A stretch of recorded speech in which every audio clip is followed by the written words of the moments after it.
सुबह सुबह अपने कुल्हाड़ी को लेकर जंगल की ओर जाने लगा। भोला रोज लकड़ियां तोड़कर लाता और गांव में जाकर बेचता। जो भी थोड़े पैसे मिलते उससे जैसे तैसे अपना पेट भरता। उस दिन जब भोला लकड़ी काटने गया, उसने देखा कि बहुत सारे पेड़ पहले से ही कटे हुए हैं। फिर अरे ये क्या, लगता है आज कलुआ मुझसे पहले आकर लकड़ियां तोड़कर चला गया। वैसे भी कलुआ को तो मुझसे बहुत ज्यादा लकड़ियों की जरूरत होती है, इसीलिए आया होगा। चलो अब जंगल के और अंदर जाना होगा। भोला और अंदर चला गया। उसने देखा कि बीच जंगल में बहुत से पेड़ थे। उन पेड़ों को देखकर अरे वाह, यहाँ पर तो बहुत सारे पेड़ हैं। अगले 2 महीनों तक भी रोज लकड़ियाँ काटूं तो भी कम नहीं पड़ेंगी।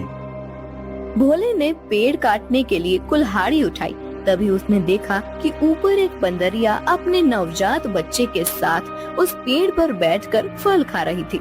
वो बंदरिया इतने प्यार से अपने बच्चे को पकड़कर बैठी थी कि उनका प्यार देखकर भोला रुक गया। ये क्या करने जा रहा था मैं? अगर मैंने ये पेड़ काट दिया, माँ बंदरिया और उसके बच्चे का घर टूट जाएगा। नहीं, मुझे ऐसा नहीं करना चाहिए। शायद इस पेड़ पर बहुत सारे फल हैं, इसीलिए ये बंदरिया यहाँ रहती होगी। चलो मैं कोई ऐसा पेड़ काटता हूँ जिस पर किसी जानवर या पंछी का घर ना हो। भोला और आगे चला गया। उसने अपनी जरूरत के अनुसार लकड़ियाँ काटी और उन्हें बेचने चला गया। ऐसे ही दिन बीतते रहते हैं। भोला रोज उस बंदरिया और उसके बच्चे को देखता।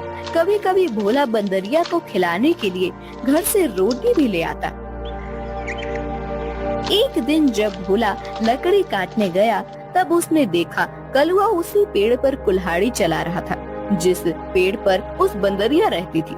कलुआ को उस पेड़ को काटते देख, अरे कलुआ, ये क्या कर रहे हो? ये कैसा सवाल है? भगवान ने आंखों की जगह बटन लगाकर भेजा है क्या? दिखाई नहीं देता? लकड़ी काट रहा हूँ।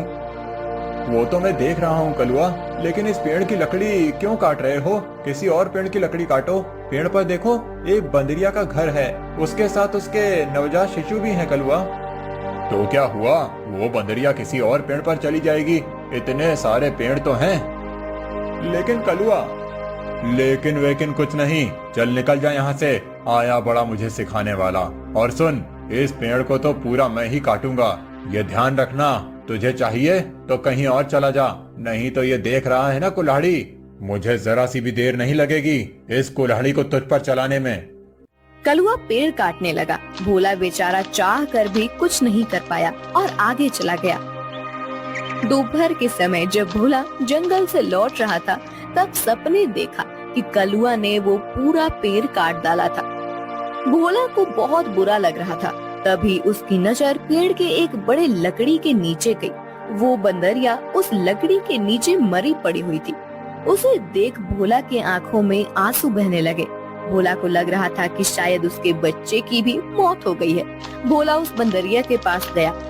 तभी उसने देखा कि बंदरिया ने मरते हुए भी अपने बच्चे को अपने गोद में सुरक्षित रखा था।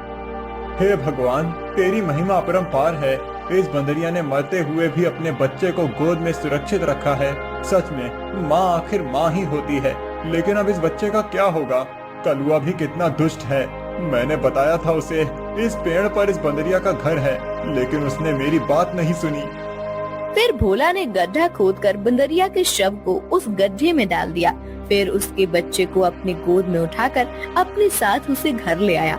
उस दिन एक बात से भोला अपने छोटे भाई की तरह उस बंदर को साथ रखने लगा।